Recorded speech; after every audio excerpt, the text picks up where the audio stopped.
A family in Kempton Park on Gauteng's East Rand wants answers after the University of Johannesburg provisionally accepted their child and later rejected the student.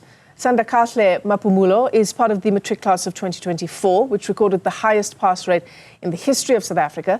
Let's touch base with Newzroom Afrika's Nqobile Madlala. She brings us the story. Nqobile, good afternoon. I can't imagine how frustrating this must be for the parents and the students who are involved, especially now that we're counting down to the start of the tertiary academic year. Very difficult indeed, Michelle. In fact, if you look at the marks that I'm carrying of Nqobile, basically he's passed with all sixes and a 7, which basically looks at probably the points that are over 36, because we know that in the point system you've got about 1 to 7, and that's how they calculate. So if you take out the life orientation, it's probably looking at 36, 37 points. With life orientation, it goes up to over 40. Now, this is something that would have been really great for him, especially because he was a learner that was also accepted at UJ, being told provincially that he is one of the best performers, and this is the letter that we have here. However, after leaving KZN and coming to Johannesburg, hoping that he's going to get to UJ and get his space, he unfortunately found himself with more problems than solutions. So I'm going to bring in now his aunt to speak to us about this. And I know you come in as a parent in this case because his parents are in KZN, but he's had to leave Johannesburg because he couldn't get answers. Yes, when he came here, he was very devastated because when he came here, he thought when he goes straight to UJ, they will help him. Only to find out when he goes there, things are getting worse. So they told him that they will open the portal for him to register. But we waited and then nothing happened. We tried to call, then we didn't get any answer. So he was even crying to say, but I worked so hard for the whole year and then this is what I'm getting. What am I going to do the whole year? You know. And you were telling me he had a bursary of some sort? Yes, he had a bursary that they were going to pay for his studies for the year. But now he ended up accepting another offer at KZN, but there will be no bursary there. So, and at home, the situation is not as good as they will be able to even pay his fees. And Kada, were you the cousin that had to go to UJ with him and obviously understand what was taking place? What did they tell you?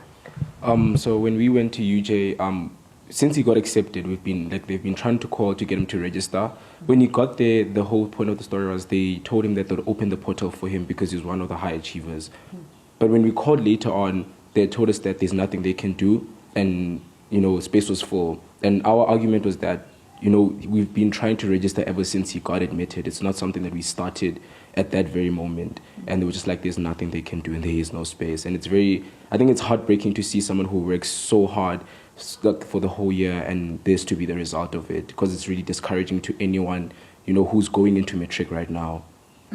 And you were taking me through the process, what you guys had gone through.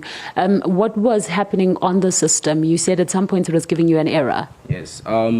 The portal would just crash down while he's trying to register and wouldn't be able to to register for all these modules. Every time he tried, it would just crash, and would always be calling and just tell us to be patient and it would work later on.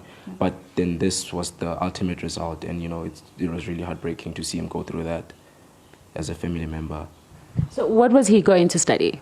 He was going to study a BSc in mathematics, so he was really passionate about stats, and science. So it was really encouraging to see him pursue his dreams, but now he has to opt for something else that he didn't think was going to be his option. Do you know what this option is now? I think it's a degree in technology, if I'm not mistaken. Yeah, so it's something really different from what he was going to study at UJ, which was one of his, following his passion. So it really was not the greatest thing to see and experience. All right. And just as we close, Mama, I want to know what you would like to see happen now.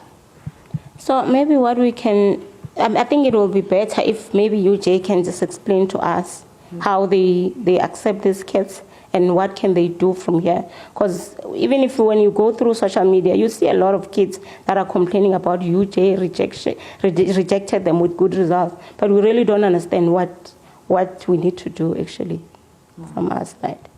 Thank you very much for speaking to us. Well, Michelle, that's the family that is concerned about, obviously, Sandagahle at this moment, as we know that he has had to leave and go back to KZN to go look for his second option, mainly because he didn't get that assistance that he was hoping for. But we are reaching out to UJ. They have accepted that they will speak to us to give us details in terms of what really happened here.